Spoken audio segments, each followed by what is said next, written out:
Hello, my name is Tyler Bublitz. I'm the Director of Children, Youth, and Family Ministry at First Lutheran Church in Bemidji, and I'm also the host of the Faith and Science podcast. And welcome back to another Lenten devotion for the Northwest Minnesota Synod. I chose Job. It's a book that I don't feel like we dig into a lot, but especially when we're looking at care of creation and thinking about it in this time, I felt this text really just kind of sprung out.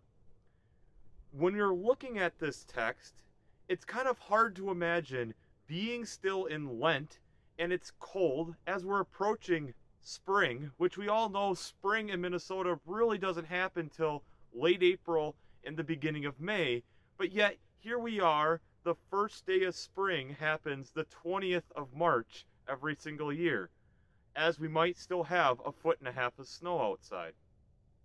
But yet when we look at this text, it's causing us to reflect, to stop, to pause, which to me speaks Lent all over.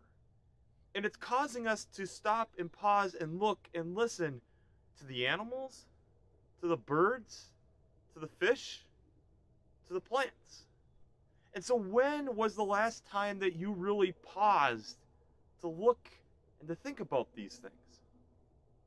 About 5 years ago, I had the privilege of being able to go down and catch the sandhill crane migration, which is going on right about now. It was absolutely incredible. I would consider it myself one of the biggest moments of feeling God just beyond the horizon, as thousands and thousands and thousands of sandhill cranes come into a 70-mile stretch of the Platte River, and upwards of 500,000 will be there in that stretch of time.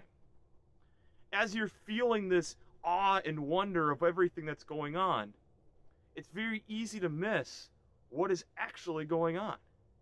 That's the middle of their migration. They stop there for weeks. Why? They stop there for weeks to make sure they have food, to do mating rituals, and I would argue also to socialize together. They're taking time to rest, to continue for a major part of their journey that's still to come.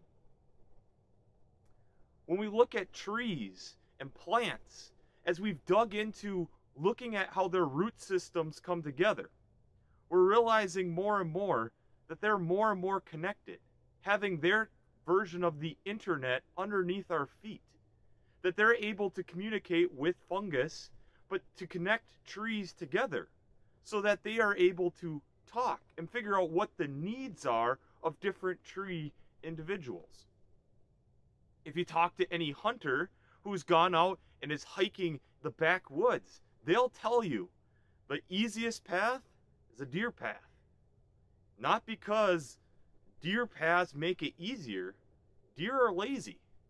Deer really like the easiest route to get from point A to point B, and so it's the easiest elevation climb through the woods.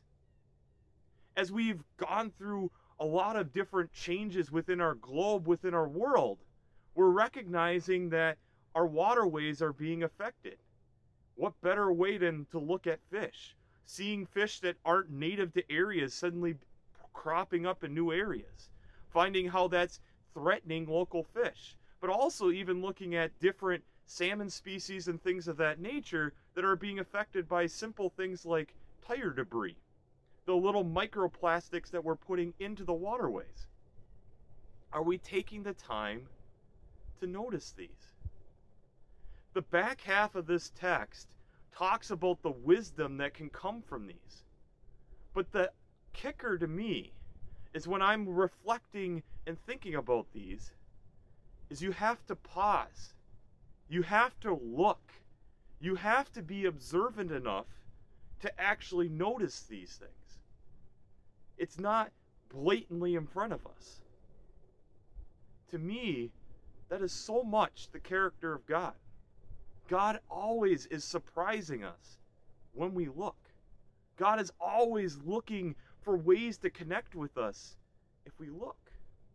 If we're willing to go through the process that it takes to be observant, which means to stop, to look, and to listen, and then to interpret. then it's like God suddenly starts laying out the book in front of us and thank you for pulling up a chair, and I've been trying to tell you these things. When I was in high school, I went and did a lot of Christmas bird counts. And people love talking about how there isn't birds around Christmas time. There are plenty of birds. There are plenty of birds that stick around as long as there's food and water. But are you observant enough to notice? Are you observant enough to think about that other birds are migrating south and this is their winter vacation because it's warmer down here? We have to be observant to be able to notice these things, to look for these things, and to think about these things.